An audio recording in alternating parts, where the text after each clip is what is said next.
Killa Kela podcast, live in effect. We are at the garage, Islington, and we're about to see some high-powered vocal elasticity from the UK Championships 2019. We're going to ambush the stage. Oh, we got my boy Michael inside the place. Oh, we're inside. Hello. You know what it is? I'm behind the scenes. We'll get it, yeah? Killa Kela podcast. Let's go. Let's go. 2, 1,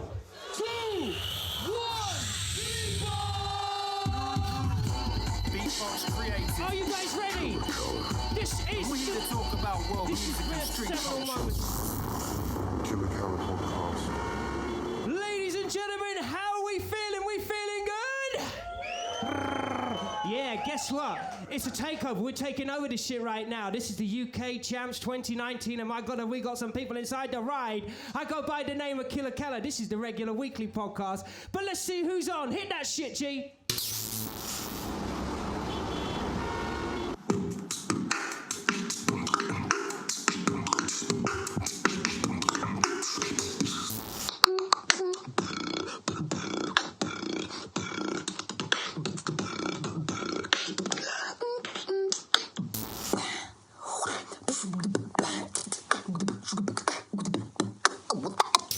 I don't like nobody but you. It's like you're the only one here. I don't like nobody but you, baby. I don't care.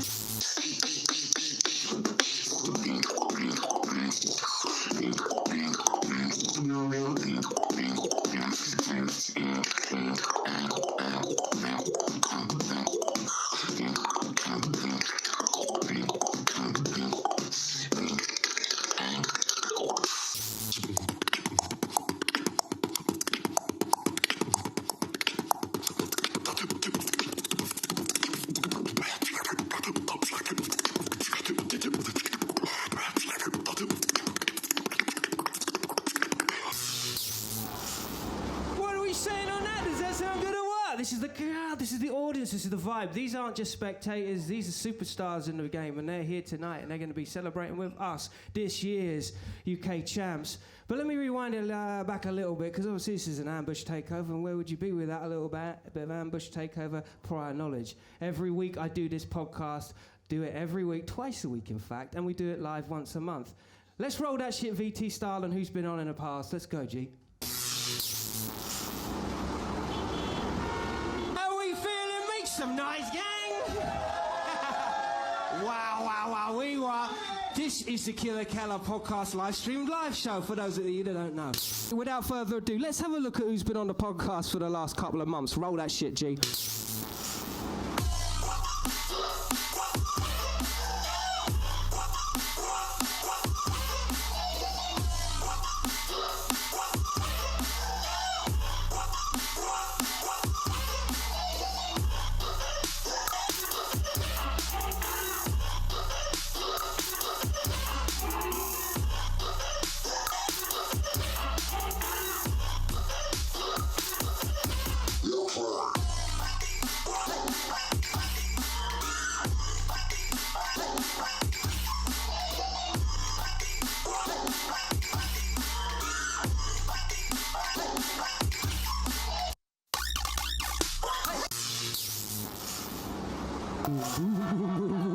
Yeah!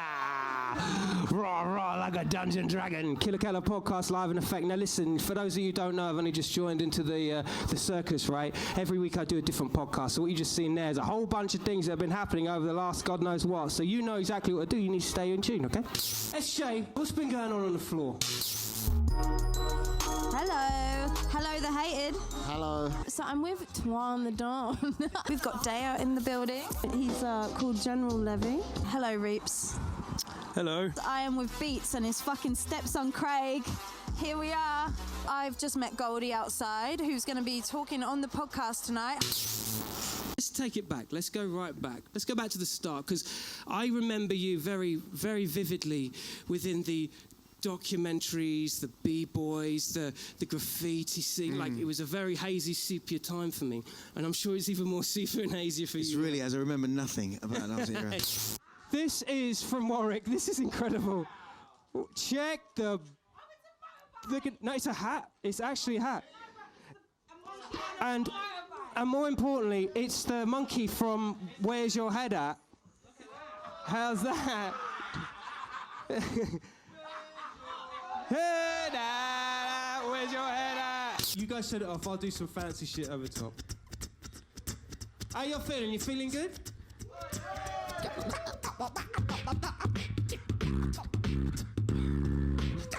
Killa Kela, Killa Kela podcast. I'll do it like this. Beatbox Collective.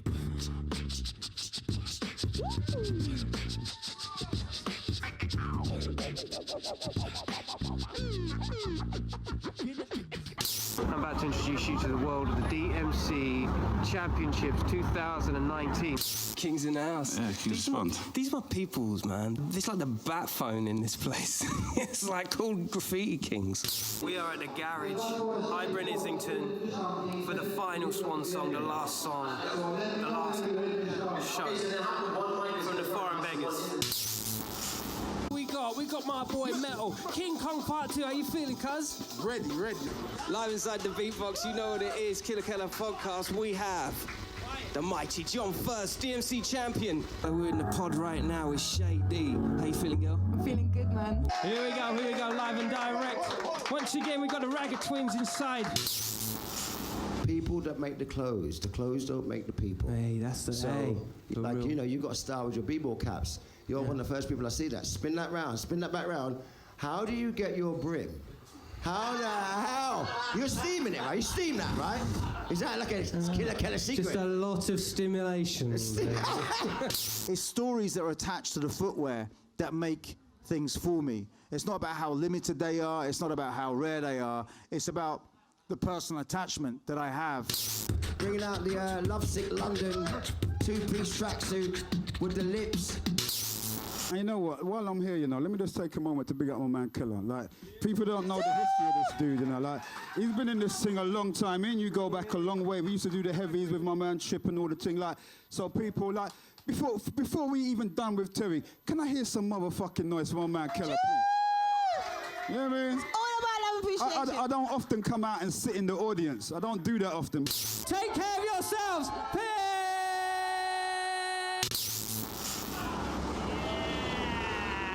How was that, ladies and gentlemen? We all good? You sounded all right. Listen, this is the livest crowd. It's the purest beatboxing crowd you're likely to get this side of Europe on this weekend, I'm telling you now. Once again, it's a pleasure. Garage, Highbury in Islington, UK, seminal spot for the UK Beatbox Championships. And look who I have inside this spot this afternoon. Would you please make some noise for my G, Roxorloops inside the place? Yeah. Hello, ladies and gentlemen.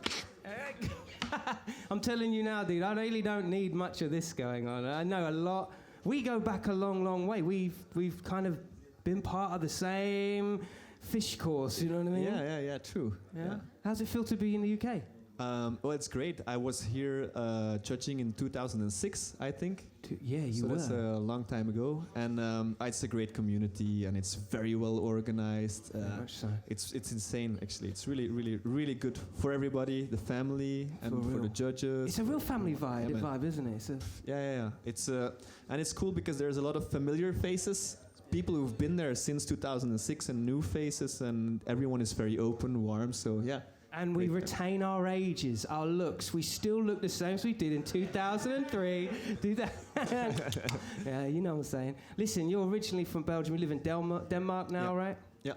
I remember walking a very similar path to you, and you really came up through the battle scene. It was a time of, there was nothing like this going on, bro. Yeah. You know what I mean? If you had something like this, I mean, we did tail jump over these sorts of things, but at the same time we went up the hard way, right? Yeah, true. Like we've helped building the community that's there now. But yeah, back in the days it was I mean, I participated in the first Belgian championship and in the first World Championship. Yeah. So like part of the first steps. Yeah. I think it's kind of important to a degree to stay relevant in your chosen field and be a part of the scene and embellish the landscape of what this has become. And one thing that you've, in my mind, been renowned for is your judging, because you actually judged the first Beatbox Championships here, right?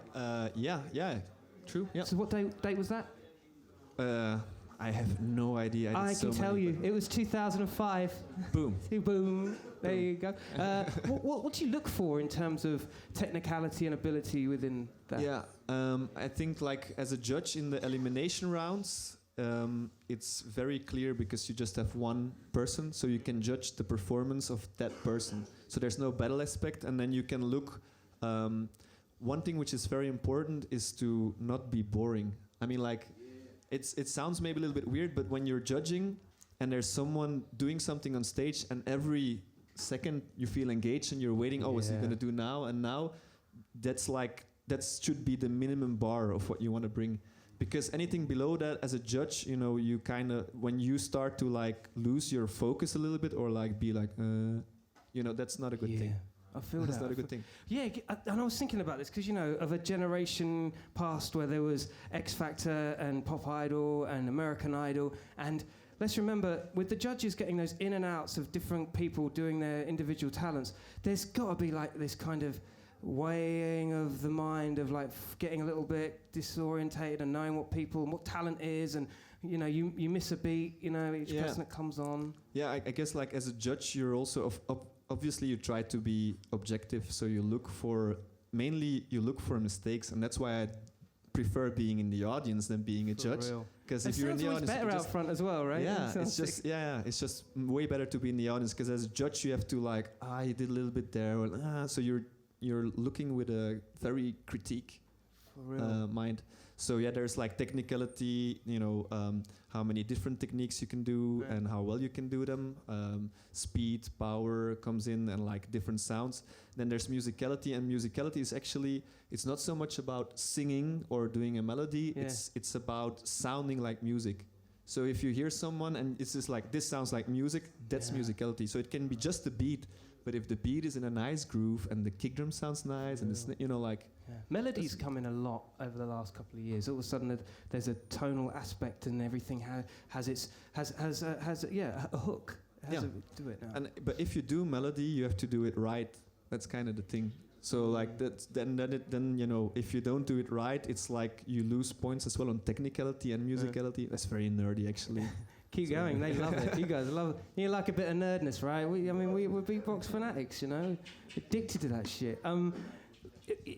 It must be quite daunting when you're sitting there with other beatbox judges, and you're like, do you ever get swayed by a certain person's point of view, and when they're saying, I really love... Because I remember back in the day, I remember that I was one of the first judges to really credit Reeps. I was like, yo, that guy.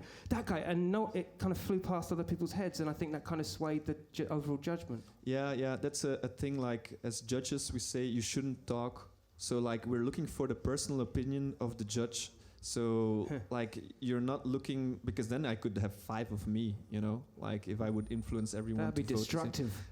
5 Roxorloops. I wouldn't even... I couldn't stand myself. Imagine? No. But yeah, so we're looking for a personal view of the judge, and which he or she makes as objective as they can. But yeah, I think that's the tick, isn't it? Yeah.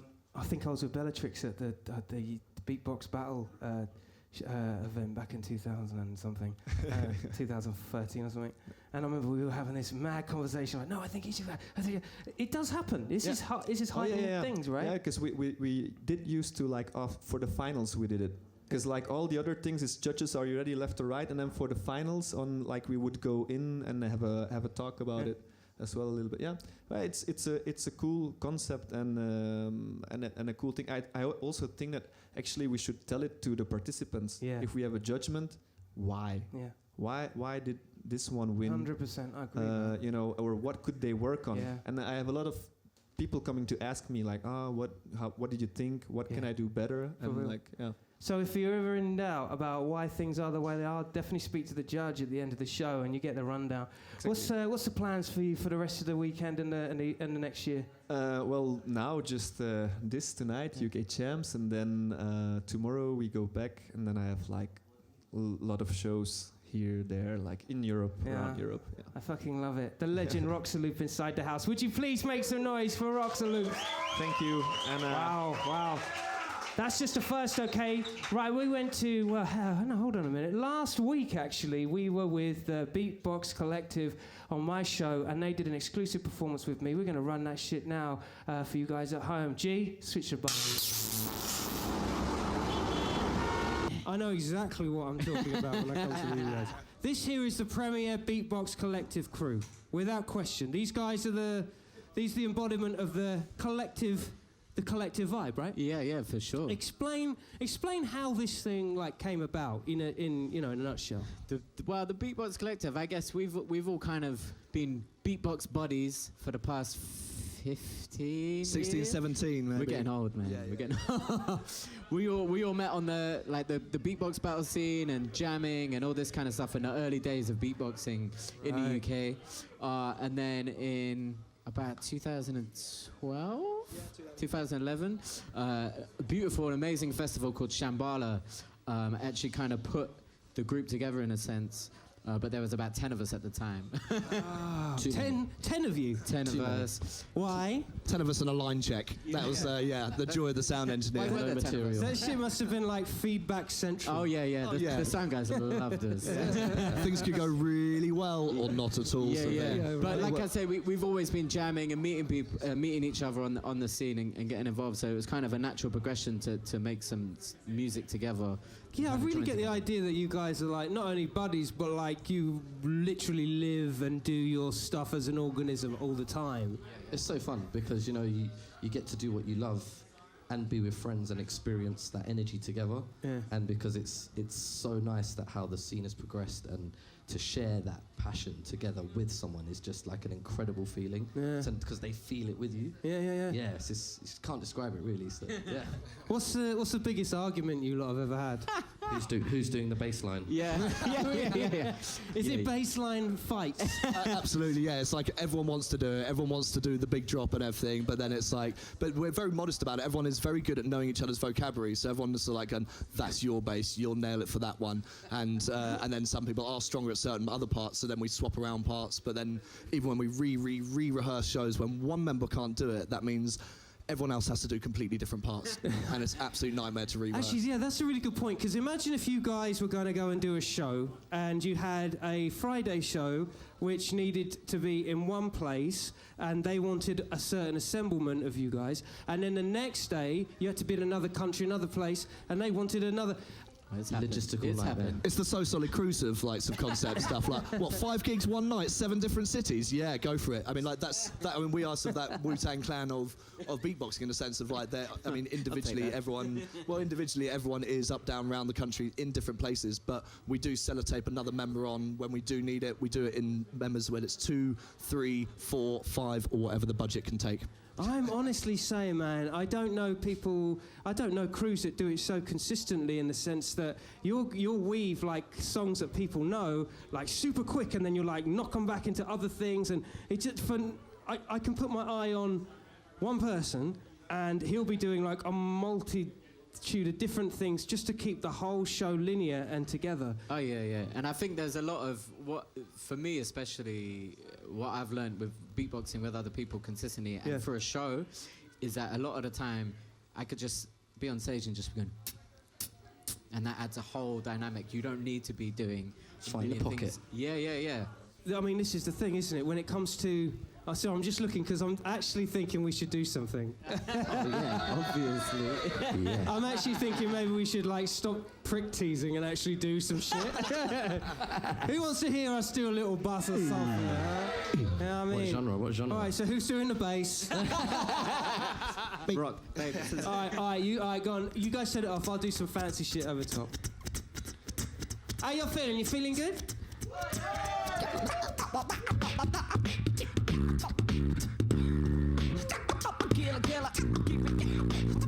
Killa Kela podcast. I'll do it like this. Beatbox Collective.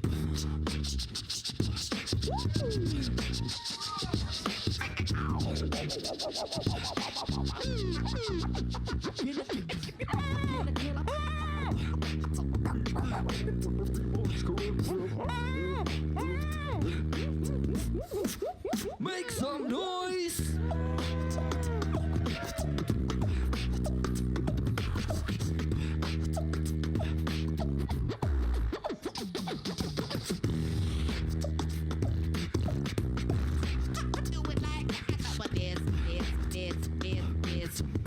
Beatbox Collective.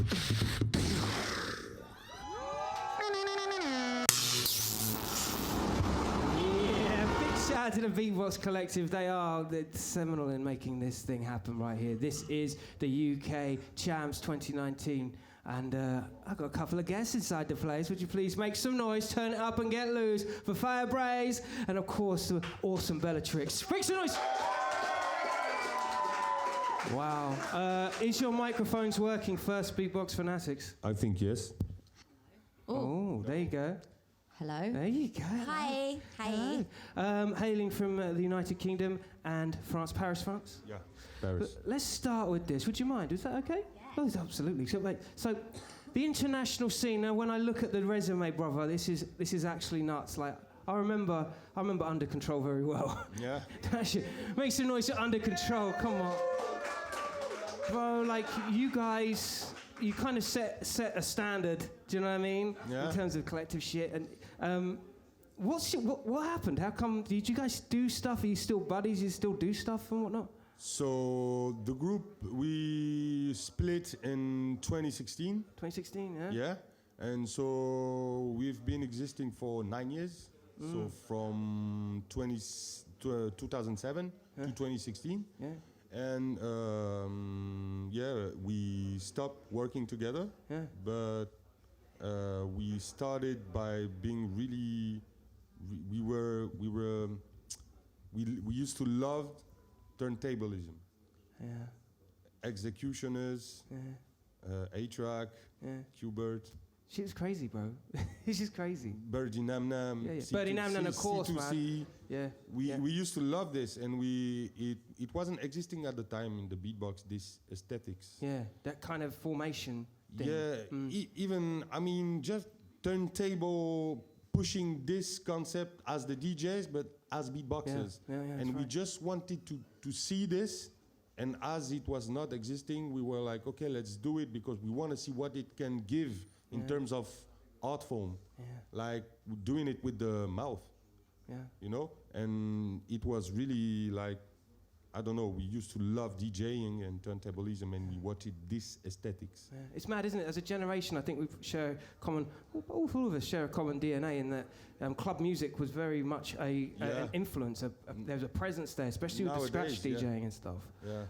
Yeah, that stuff was crazy back then. And we used to love scratch, and maybe you will, I think you can relate to that, because back in the days, beatbox was more about, it was wider. Yeah. I mean, a beatboxer was more complete like 20 years ago. He used to do some drums, but to be on point on the scratch and I mean, it was more like digging into the hip-hop culture, some elements that today you have. I don't say it's bad, but today you have many beatboxers that don't come from the hip-hop culture. They don't come from the, Yeah. bro, So they approach, their musical approach is different. Yeah. So it's just that back in the days we used to be more focused on maybe hip-hop, and we are French, so we have a strong hip-hop background there.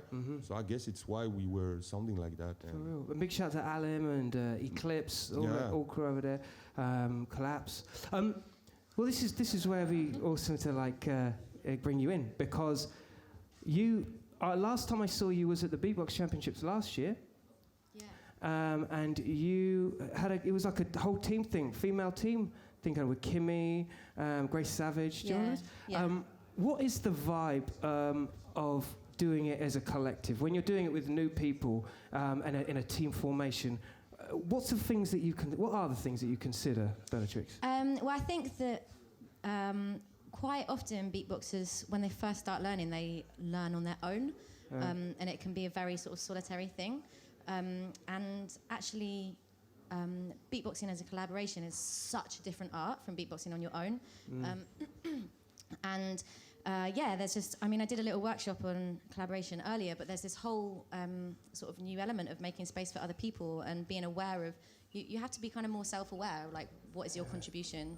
Do you think that's because some of the sounds that are coming out from people now are so well refined and unique and take a lot of energy within the mouth and the voice? Do you think there is by default there is more space for that to happen. You know, one sound means, you know, the one sound is everything. Do you think there is that? Well, I think that sometimes beatboxers want to be heard. Yeah. And they want to impress, so they're kind of very keen to show all of their sounds. Super hungry, super thirsty. Yeah, and like actually sometimes, which I was talking about earlier in this workshop, it doesn't serve the music as a whole to kind of get all your stuff out. It's a lot of ego, isn't it? It's a lot of ego. There is a lot of ego, yeah. Which is okay. Yeah. It's just what it is. Athleticism and fight. Yeah. I mean, competitions, you guys have done them. Have you judged before, bro? You judged before? UK Champs? Yeah. This is today, right? 2013. There you go, 2013, that's it. When did you start? When did you first start your whole career beatboxing? Wow, a long time ago. I've been beatboxing for 24 years now. 24 years! Yeah. Make some noise for that, man, 24 years. And how long have you been beatboxing for, Belle? How long have you been beatboxing? I've been beatboxing for like less than that, maybe like 16, 17 years. Damn, so you're a young gun still, you see? Yeah, still a baby. Ladies and gentlemen, these guys, we're going to keep it short and sweet because I don't want to take up any more of their time. These guys are busy, busy people. But without a shadow of doubt, some highly respected individuals on stage right here. Would you please make some noise for Faya Braz and Miss Bellatrix inside the place? Boom, like that. Thank you very much, guys. Thank you. Thank you. No, my pleasure, man. Right, and lastly, we're going to keep this rolling because here comes the VIP right here. Would you please make some noise for Napom inside the place? No worries, bro. No worries. It's the ambush right here. We ain't playing. What are you saying? What's up? Oh, it's good. Well, I have to say, it's the first time we've actually met, right? It's the first time we've actually met. Is that right? That's right. Something like that, isn't it? Talked on Instagram. Yeah, we did. Yeah, exactly. Yeah, exactly. First Online buds, right? Yeah. This guy's doing it. Would you please make some noise for my G, yeah? Thank you, thank you. Right, so let's talk cold turkey. Where did it all begin? That's a funny question, man. It all began in Slickville, Pennsylvania. Oh, type Pennsylvania in the house. I don't think he's from Pennsylvania. He just knows where I'm from. But yeah, I actually it's funny what you guys were talking about, because I actually didn't come from a background of hip hop at all. Pretty much no hip hop in my life. Before I started beatboxing, I was wow, for real? I grew up in the middle of nowhere, like hunting and fishing, all this crazy shit. And then whenever I was 15, 14, I was always into just like doing everything. I played music. Did a bunch of things, but then at one point I saw beatboxing on YouTube. I saw like a flute beatboxer, and that's the first thing that I wanted to do was play the flute and beatbox. Who was that? Who was the flute beatboxer? Greg Patillo. Greg Patillo. He's a beast. There you go. The big shout out to Greg Patillo for creating a beast, as you were. Oh, but yeah, first I wanted to play the flute and beatbox, and then I couldn't play the flute. But then, you know, the beatbox thing just kind of resonated with me, and then through that I was introduced to the beatbox scene.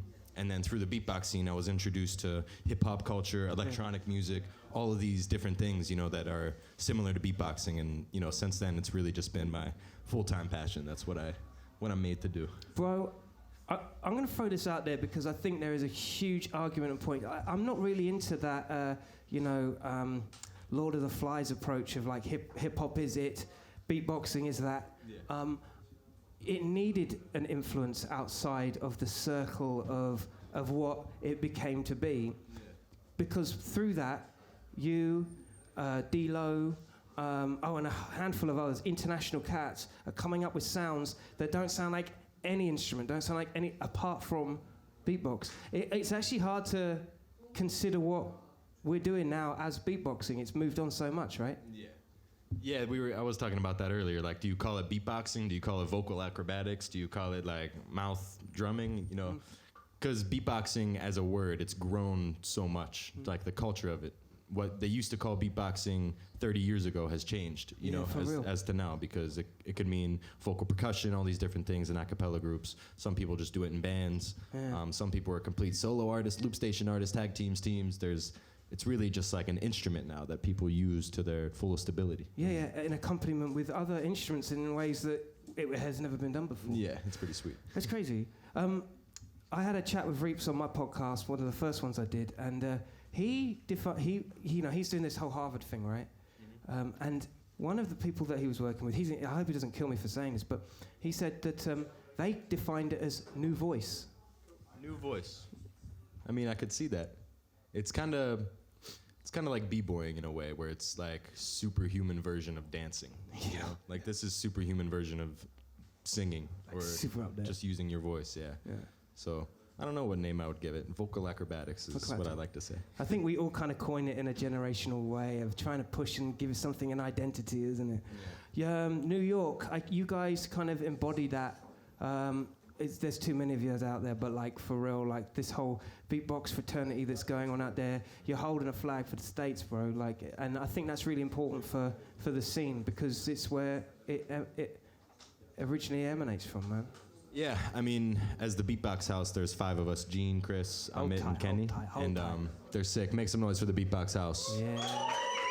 Wish they could be here. Good guys. But yeah, we're just trying to like give beatboxers a place to beatbox, because I know when I started beatboxing, I grew up in the middle of nowhere, like I said, so I had nowhere to beatbox. The only place that I could go was New York, because that's where the scene was at. So what we're really trying to do is just like make it easier for people that want to do it. So we do like monthly battles, we have, you know, workshops, studio time. We just want people to have the opportunity to make noises out of their mouth and not be, you know, told that they can't. Yeah, right. I came up through that way as well. It's the isolation, and it kind of, I don't know what it breeds. It's something very special. I think D-Lo was the same. He came from like nowhere, and he had no influences, nothing going on, you know? Yeah. And then he opens the Pandora box of beatboxing. It's like, oh shit. I mean, I never even had that back in the day. That was a luxury, you know? But when you think about the trajectory and how far beatboxing's come, where do you see it going in the future, bro?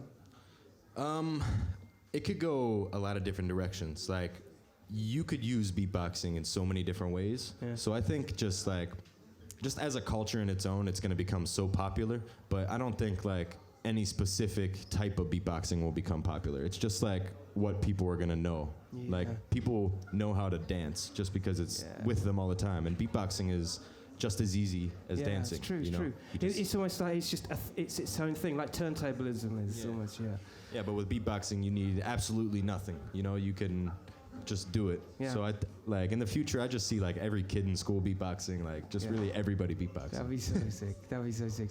Well, listen, I know it's busy right now, and we've got a little bit before we actually go live stream to the UK Champs final. Thank you so much, brother. Thank you so much. Thank you, bro. And I'll see you in January. Hell yeah. Oh yeah. Make some noise for Napom inside the place. Come on. Well, it's about that time. Firstly, thank you so much to you guys for joining and being part of the live show. Thank you very much. Make some noise for yourselves. Yeah, that's right. Proud indeed, man. Killa Kela podcast live stream every week, 2 times a week, plus the live show once a month. Thank you very much for having me. Ambush over. Take care. Don't talk to any strange people. Peace.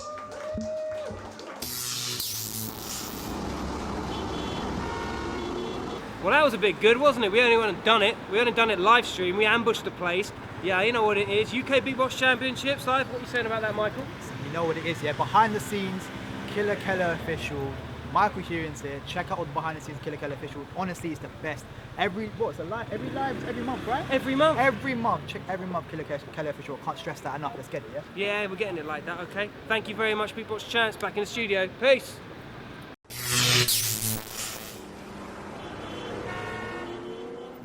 You made it. What's all this then? What's all this you're drinking here? Just good service. That's what that is. So yeah, good service, being looked after. That's what I like. So for those of you who don't know, Reeps One is a human beatboxer, a bit like me. The only difference is he's sitting there and I'm sitting here. We were going to do something live, but we can't because we've got cable issues. So we're going to have a chat. Oh, that's totally cool. Yeah, well, it all kind of went the way it did, didn't it? I like the fact that it's like an ongoing like sort of mystery, because the fact we hang out a lot and we've like hung out over the last sort of like 5-6 years, but we still never actually done something live. There's like a ghost in the machine that's like stopping us from like collaborating. Dude, you're so right. Now you've got me thinking about 11/11 and shit like that. Like the trains. What time was it when it happened? There's a ghost in the machine. How far have you travelled though? You're London, right? Yeah, today I came from somewhere else, but like I grew up in Walthamstow in East London, Yeah, I've been in London my whole life, born and bred, and obviously like more recently moving around a lot. But I absolutely like love it here. I can't get enough of London City. I've actually tried to go to other places and consider living anywhere else, but this grumpy grey city seems to be like where it's at. I think it's like the best city in the world. It's the best city in the world, isn't it, ladies and gentlemen? London inside. But you do travel a lot. You do get about. There's a lot of people out there that are just living vicariously on your Instagram, and we're seeing Hong Kong, we're seeing New York, we're seeing Harvard, we're seeing like places of, you know, we're even seeing stuff pixelated now. This is new Reeps landscapes that you're creating on your. What's your mind state like when you're traveling and you're soaking up all these inspirations at every given point? How do you conduct a day in the life of Reeps? I don't know. For some reason, my head immediately goes to the fact that like I've always associated with like an ADD process. I'm always doing about 5 or 6 things at the same time. Every time I'm traveling, every time I'm going somewhere new, like I completely embrace the chaos. Like I try to take on different. Obviously, I'm always setting different goals or trying to achieve different things on these trips. Like for people that don't know, like I started totally as a beatboxer, but in recent years there became this responsibility to explore the human voice, and you wouldn't think that like, can I swear? Yeah, you wouldn't think a little shit from Walthamstow who spends like thousands and thousands and thousands of hours, which is something we share, like making noises with their voice. Would find this responsibility to start exploring how the human voice is evolving. That's been my job for the past 2 years, obviously still performing. So I tend to live as about 5 or 6 different Reeps. So my headspace, if I'm going to go do a show at a club and do like an hour like dark show, that's one Reeps headspace. But then if I'm going to give a talk, then I kind of take on this different personality. So basically, I'm slowly losing my mind. Is the point? I'm trying to communicate. That's what happens with beatboxing. I think you slowly, if you don't hold it together, there is this kind of like gene within beatboxing that you do end up like kind of slowly losing your marbles to a degree, isn't it? Yeah, 100 million%. Because it's almost like you're constantly this anomaly. Like everybody knows like a beatboxer.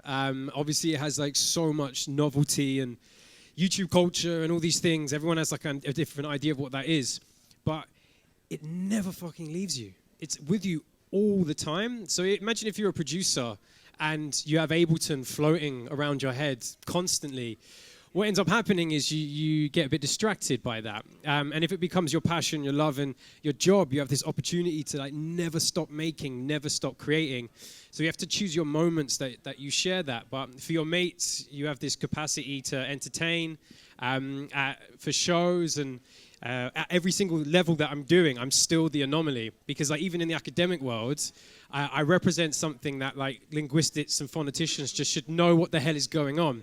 So it's funny that even though I've gone into these other places and started to explore these like new worlds, like you're still like the ghost in the machine. You're still the anomaly, and like that's what I love it. Who wants to be like middle of the road, like normal?